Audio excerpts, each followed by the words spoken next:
के भेलै विभिन्न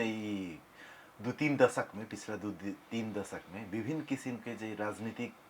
उतार चढ़ाव सब जे भेलै है, उतार चढ़ाव सबके असर जनकपुर के शिक्षा पर सेहो पड़लै। अच्छा। जनकपुरे में हर जगह के हम हाँ तो सीता तो लगे जाता के कहीं खराब से दूसरे ठन के नहीं कहते, लेकिन कम बेस सब जगह के वह अवस्था से आप शिक्षा में लागल लोग सब अब तक के जनकपुर के बारे में नीक सोचे वाला जते भी व्यक्ति सबसे इस समय एकदम विशुद्ध आबि गेल छै जे हम अहाँ सोची जे अतः के शिक्षा के गुणस्तरीयता केना के बढ़ते, केना के आप आगू जेबे, अपना आपके कहै छै कि अहाँ अपना आपके अपडेट करू, नहीं तो आउटडेट भ जाए। तो अपडेट करे के मात्र जरूरी छै आ ओ करे के लेल विभिन्न तरफ से सब गोटे के प्रयास करऽ पड़ते।